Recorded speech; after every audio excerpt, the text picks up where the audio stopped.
शौकत थानवी साहब की किताब बहरे तबस्सुम से एक मजमून मेज़। खुदा बख्श अल्लामा शिबली कहा करते थे कि विलायत वालों से हिंदुस्तानियों ने सिर्फ दो ही चीज़ें हासिल की हैं, एक बर्फ़, दूसरी मेज़। खैर, बर्फ़ के मुतालिक तो हमारी राय यह है कि अगर इस नेमत को विलायत वाले हमसे वापस ले लें तो इनायत होगी। रह गई मेज़, उसके दरअसल हम भी मुतकिद हैं और इस एतकाद की वजह यह है कि अब तो खैर मेज़ गोया रोज़ी का ठेकरा है, मगर इस जिम्मेदाराना जिंदगी से कबल भी मेज़ के और हमारे ताल्लुकात बहुत वसी रहे हैं। घरेलू जिंदगी से लेकर स्कूली जिंदगी तक बस ये समझ लीजिए कि मेज़ ही मेज़ थी और तादम तहरीर इसी मेज़ का सिलसिला जारी है।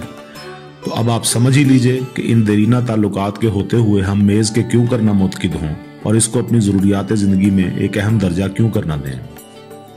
अंग्रेज़ों के यहाँ या हिंदुस्तानी साहब लोगों के यहाँ तो आपको इस कसरत से मुख्तलिफ अक़साम की मेज़ें नज़र आएंगी कि आप हैरान रह जाएं।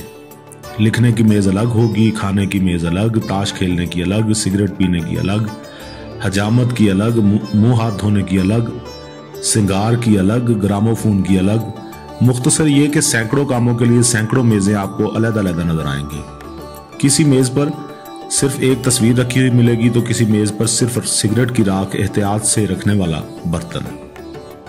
कोई मेज़ चीनी और शीशे के बर्तनों से लदी हुई नजर आएगी तो कोई मेज़ मुकम्मल हिंदुस्तानी दवाखाना होगी। किसी मेज़ पर सिर्फ पनीर रखा होगा तो किसी मेज़ पर सिर्फ एक बड़ा सा घूंगा।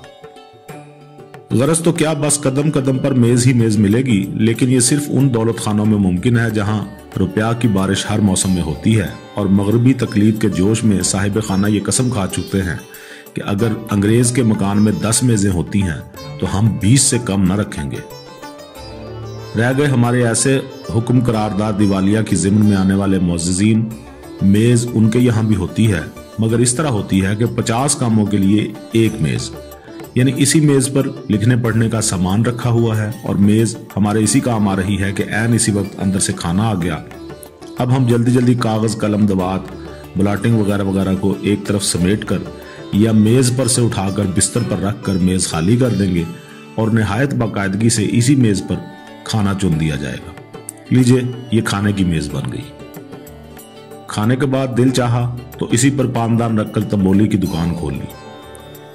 पानदान उठाया और इसी के किसी गोशे में रखकर आईना, दाढ़ी बनाने का साबुन, उस्तरा, ब्रश वगैरह लेकर बैठ गए और दस्ते खुद दहाने खुद के असूल पर चलते हुए अपनी दाढ़ी खुद ही साफ कर दी। मुख्तसर ये कि जब तक वो मेज़ हमारे सामने है, जिस कदर भी काम हमको पड़ेंगे सब इसी मेज़ से पूरे किए जाएंगे।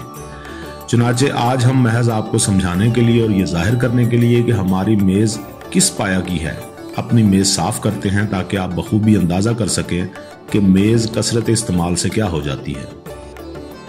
ये मेज़ खास हमारी मेज़ है जो हमारे पलंग से मिली हुई कमरा के एक कोने में महज इसलिए रखी हुई है कि अगर हम लिखते लिखते इत्तफाकन कभी ऊँग जाएं तो सुबह अपने को बिस्तर पे ही पाएं, या अगर कभी सोते सोते आंख खुल जाए और कुछ लिखने को दिल चाहे तो चारपाई पर बैठे मेज़ की मदद से हम अपना ये हौसला भी पूरा कर लें। इस मेज़ के मुतालिक हमारा कतई हुक्म यह है कि इसको कोई कभी ना छुए। चुनाचे इस मेज़ के करीब कोई भी नहीं जाता और यही वजह है कि हमें ज़रूरत के वक्त अपनी ज़रूरत की तमाम चीज़ें इसी मेज़ पर मिल जाती हैं। बहरहाल, आज हम महज आपकी खातिर अपनी मेज़ साफ करते हैं और एक एक चीज़ उठाते हैं ताकि आप हमारी इस मेज़ के मर्तबा से आगाह हो जाएं। पहली चीज़ जो हम अपनी मेज़ पर से उठाकर बिस्तर पर रख रहे हैं वो पानों की डिबिया है। आपको मालूम होना चाहिए कि पानों की डिबिया एक अहले कलम के वास्ते कलम से कम जरूरी नहीं है। बात यह है, कलम तो वही अल्फाज कागज पर लिखेगा जो दिमाग में आए, मगर एक अहले कलम का दिमाग उस वक्त तक काम ही नहीं दे सकता जब तक उसका मुंह पान चबाने के लिए ना चले। दूसरी चीज बटवा है। इसमें डली, तंबाकू और इलायची वगैरह है। गालिबन ये बताने की जरूरत नहीं कि बगैर इन लवाजम के पान नहीं खाया जाता। ये देखिए, लैंप है और ये महज इसलिए मेज पर रहता है कि जब रात को लिखने की जरूरत महसूस होती है तो इस जरूरत को बगैर इस लैंप के पूरा नहीं किया जा सकता। लिहाजा बनज़रे एहतियात दिन को हम इस लैंप को मेज पर से नहीं हटाते कि अगर इसको हटाया तो ये गायब हो जाएगा। ये एक मोजा है और इसकी जोड़ का दूसरा मोजा अरसे से गायब है, लिहाजा इसको हमने सिर्फ इसलिए मेज पर रहने दिया है कि मुमकिन है वो मिल जाए, वरना ये भी खो जाता और इसके खोने के बाद खोए हुए मोजे का मिलना भी बेकार होता। देखिए, ये बज़ाहिर एक मैला सा कपड़ा है, मगर है बहुत मुफीद। इससे लैंप की चिमनी भी साफ कर ली जाती है। अगर मेज पर गर्दो गुबार हो तो इस कपड़े को काम में लाया जा सकता है। फाउंटेन पेन में रोशनाई भरने के बाद इसी कपड़े से निब साफ किया जाता है। मुख्तसर ये कि ये बहुत मुफीद चीज है। ये सोडे की बोतल का रबड़ वाला छल्ला है और इसको हमने उस वक्त के लिए महफूज रहने दिया है कि फर्ज कर लीजिए हम लिख रहे हैं पूरे इन्हमाक के साथ और कोई बच्चा किसी बात पर मचल गया और लगा इस तरह रोने कि हम एक लफ्ज भी आगे ना लिख सकें, उस वक्त ये छल्ला देकर उसको बहलाया जा सकेगा। ये है टाइम्स ऑफ इंडिया का हफ्तावार एडिशन। है तो बहुत पुराना, मगर इसमें तस्वीरें बहुत उम्दा हैं, जिनको हम फ्रेम कराने के मुतालिक मुसलसल 2 साल से गौर कर रहे हैं। ये लीजिए, बेगम साहब ने इसके लिए कुएं में बांस डलवा दिए और घर का गोशा गोशा छान मारा, मगर कहीं नहीं मिला। ये पानदान का ढकना गालबन उस रोज मेज पर आया था जब हम पानों की डब्बियां दफ्तर में भूल आए थे। वो तो कहिए कि मेज की वजह से महफूज भी रह गया, वरना ये भला मिलता कहीं। ये सिनेमा का इश्तिहार है। अच्छा, एक बात तो यह है कि आज सिनेमा वाले ये ऐलान कर दें कि 1000 रुपया उस शख्स को इनाम दिया जाएगा जो हमारे सिनेमा का सबसे पुराना इश्तिहार पेश करेगा, तो ये इनाम हम ही को मिल सकता है। खुदा जाने ये इश्तिहार क्यों रह गया। यानी 5 साल का पुराना इश्तिहार है। इस अरसा में हमने 1-2 मरतबा तो जरूर मेज साफ की होगी, मगर ये हमेशा इसी मेज पर रहा। खैर, ये अब तक रहा है तो अब भी रहेगा। और ये एक रिसाला है जिसके एडिटर साहब से हमने वादा किया था कि हम मजमून जरूर भेजेंगे, मगर भूल गए। अब तो ये रिसाला भी बंद हो गया, मगर इस रिसाला की मेज पर मौजूदगी इसलिए जरूरी है ताकि किसी और रिसाले से वादा करने के बाद हम ना भूलें। ये देखिए, ये बच्चों के खेलने का मोटर है। इसमें कूक भर दीजिए और छोड़ दीजिए तो खुद ब खुद चलता है। एक मरतबा साहबजादे ने इसको तोड़ डाला था तो हमने बमुश्किल तमाम इसकी मुरम्मत की और उस दिन से इसको अपने पास ही रख लिया है ताकि बच्चे खराब ना करें। ये कुंजी कैसी? हाँ, खूब याद आया। ये कुंजी बेगम साहबा ने फेंक दी थी तो हमने चुपके से उठाकर रख ली थी कि जब वो ढूंढेंगी तो हम उनकी इस लापरवाही पर उनको सबक देते हुए कुंजी दे देंगे। मगर अजीब इत्तेफाक की बात है कि उन्होंने हमसे आज तक जिक्र ही नहीं किया। खैर, दाश्ता आयत बकार, रहने दें, इसको फिर देखा जाएगा। ये खत है किसी का और अरसा से महज इसलिए रखा हुआ है कि शायद हमको याद आ जाए कि हमने इसको क्यों रखा था, मगर अब तक याद ही नहीं आया। ये मिस सलोचना की तस्वीर है। अफसोस है कि इस एहतियात के बावजूद इस पर तेल का धब्बा खुदा जाने कहां से पड़ गया, वरना ये तो इस काबिल तस्वीर थी कि इसको शीशे में जड़वा कर लगाया जाता, और यही ख्याल भी था हमारा।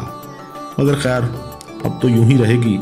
ये बात है इस तेल की कुप्पी की जिसकी वजह से ये तस्वीर खराब हुई है।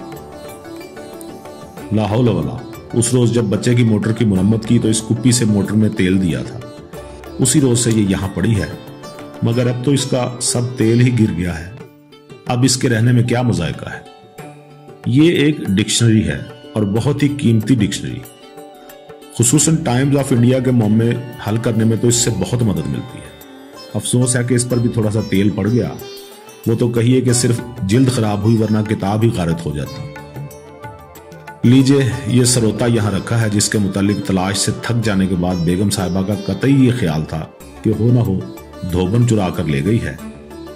उनका ये ख्याल गलत नहीं था, बल्कि वाकया भी यही है कि अगर ये सरोता हमारी मेज पर एहतियात से रखा हुआ होता तो यकीनन धोबन के यहाँ होता, वो जरूर चुरा ले जाती। और अब भी अगर हमने इसको मेज पर से न हटाया तो ये चोरी हो जाएगा। ये दिया सिलाई की खाली डिबिया है। बज़ाहिर तो ये एक बेकार सी चीज है, लेकिन अगर आपको आज ही कोई अंगूठी अपने किसी अजीज या दोस्त के नाम बजरिया पार्सल भेजना पड़े तो यही बेकार सी चीज इस कदर कारामद साबित होगी कि आप वाकई खुश हो जाएंगे। आप कहेंगे ये लकड़ी खामखा मेज पर क्यों रखी गई है, मगर सुनिए, ये खामखा नहीं रखी गई है, बल्कि हमेशा से ये होता था कि पजामा में अजारबंद डालने के लिए अगर कलम इस्तेमाल किया गया तो उसकी निब मजरू हो गई और पेंसिल इस्तेमाल की गई तो टूट गई। इस मुस्तकिल बदतमीजी और नुकसान से बचने के लिए हमने ये लकड़ी लाकर रखी है। अब आप भी कहेंगे یہ کس قدر ضروری چیز ہے۔ یہ خط لکھنے کے کاغذوں کا پیڈ ہے، یہ لفافوں کا ڈبہ ہے، یہ ایک دوات ہے، حالانکہ اس میں روشنائی نہیں ہے، لیکن اگر آپ ذرا سا پانی اس میں ڈالیں اور 2 منٹ اس دوات کو ہلائیں تو خدا کی ذات سے امید ہے کہ آپ کو نہایت خوش رنگ روشنائی تیار ملے گی۔ بات یہ ہے کہ اس کی روشنائی خشک ہو گئی ہے۔ یہ اونی کپڑوں کے نمونوں کی کتاب ہے جو لال املی سے آئی تھی۔ اس میں عجیب عجیب ڈیزائن کے کپڑے ہیں، چنانچہ جس دن ہم کو کپڑا خریدنا ہوتا ہے 1 دن پہلے ہم اس کتاب کا مطالعہ کرتے ہیں اور پھر ہم کو کپڑے کی خریداری میں بہت سی آسانیاں محض اس نمونوں کی کتاب کی وجہ سے حاصل ہو جاتی ہیں۔ یہ بائسکل کا لیمپ ہے۔ ہم کو اس کا اعتراف ہے کہ میز پر اس کا کوئی تک نہیں، مگر یہ تو خیال فرمائیے کہ اگر ہم اس کو میز کے علاوہ کہیں اور رکھیں تو صاحبزادگان بلند اقبال عرصے سے اس طاق میں ہے کہ ان میں سے ایک بنے ریلوے انجن کا ڈرائیور اور ایک گارڈ بن کر اسی سائیکل کے لیمپ کو گارڈ کی لالٹین بنا کر ہلائے۔ مختصر یہ کہ ہماری سائیکل بے لیمپ کی ہو جائے۔ اس لیے اس کھیل کے بعد اس کا ٹوٹ جانا برحق ہے۔ تو جناب اس کو ہم اسی لیے میز پر رکھتے ہیں۔ ملاحظہ فرمائیے، یہ دیوان غالب ہے۔ غالباً اس کی موجودگی ہماری خوش مزاقی کی ایک روشن دلیل ہے۔ ہم کبھی کبھی جب موسم خراب ہوتا ہے، یعنی بارش ہونے لگتی ہے یا ہم کو بخار ہو جاتا ہے، تو اس کو چارپائی پر لیٹ کر پڑھتے ہیں۔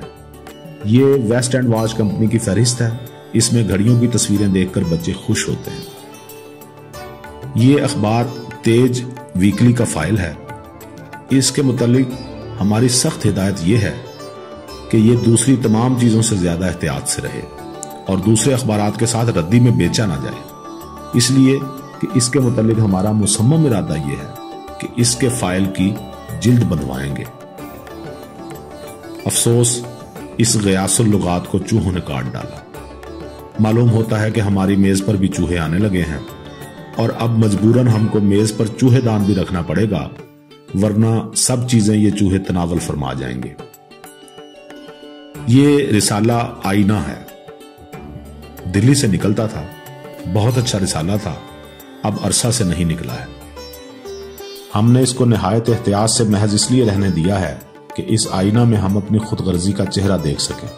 اس بیچارے نے دوستانہ اور مخلصانہ تعلقات کی بنا پر ہم سے 12 مضمون طلب کیا، مگر ہم نے اجرتی مضامین کے پیچھے اس کی پرواہ نہیں کی۔ افسوس ہمارے حال پر۔ یہ کنین کی گولیاں ہیں اور یہ امرت دھارا۔ ہماری آخری وصیت اپنی اولاد سے یہ ہوگی کہ ان دونوں چیزوں کو، بلکہ ٹینچر آیوڈین کو بھی ہمیشہ اپنی اسی میز پر رکھا کریں۔ یہ داڑھی بنانے کے لیے پانی رکھنے والی کٹوری ہے۔ جو حضرات داڑھی بناتے ہیں وہ اس کی اہمیت کو خوب سمجھتے ہوں گے۔ یہ کینچی ہے اور یہ ہمارا پرانا بٹوا ہے۔ اس کو محض اس لیے رہنے دیا ہے کہ اگر نیا بٹوا کھو جائے تو اسی سے کام لیا جا سکتا ہے۔ یہ بائسکل کا پمپ ہے، اس سے ہم 2 کام لیتے ہیں، ہوا بھی بھرتے ہیں اور رول کا کام بھی لیا جاتا ہے۔ اگر میز پر سے اس کو بچے اٹھا لے جائیں تو ایک دوسرے کے منہ میں ہوا بھرنے کے کام میں لا کر اس کے یہ دونوں مفید کام ختم کرا دیں۔ اب میز پر صرف 2 چیزیں رہ گئی ہیں، ایک قلم دان جس میں علاوہ قلم، پینسل، ربڑ وغیرہ کے سوئی اور دھاگا بھی ہے، اور دوسری چیز ہمارا آفس باکس ہے جس میں آگے سے تو تالا پڑا ہوا ہے اور کنجی کھو گئی ہے، پیچھے سے قبضے ٹوٹ جانے کی وجہ سے نہایت آسانی سے کھل جاتا ہے۔ اس میں بہت سی ضروری چیزیں از قسم اقرار نامے، بیع نامے، کچھ تصاویر، ہمارا خاندانی شجرہ، لائف انشورنس کمپنی کے کاغذات وغیرہ وغیرہ رکھے ہوئے ہیں۔ میز کا سامان تو ختم ہو گیا اور باقی رہ گئی گرد، وہ بھی جھاڑ دیتے ہیں، مگر ٹیبل کلاتھ کے نیچے بہت سے کاغذات رکھے ہوئے ہیں جو ایسے ضروری ہیں کہ ہم ان کو چھیڑنا نہیں چاہتے۔ اس کے بعد میز کے اس گوشے میں جو دیوار کی طرف ہے، مکڑی نے جالا تان رکھا ہے۔ ہم چاہیں تو اس جالے کو صاف کر سکتے ہیں، مگر آپ ہی بتائیے کہ کتنا بڑا ظلم ہے کہ گویا ہم اپنی صفائی کے لیے اس بے زبان مخلوق کا گھر تباہ کر رہے ہیں۔ اگر بجائے ہمارے وہ اشرف المخلوقات میں سے ہوتی تو خدا جانے ہمارا کیا حشر ہو۔ ہم اس غریب کی بد دعا سننے کو تیار نہیں ہیں اور اس کو یوں ہی رہنے دیتے ہیں۔ بہرحال خدا آپ حضرات کا بھلا کرے کہ آج آپ کے طفیل میں ہماری میز ایک عرصے کے بعد صاف کی گئی ہے۔ ہے.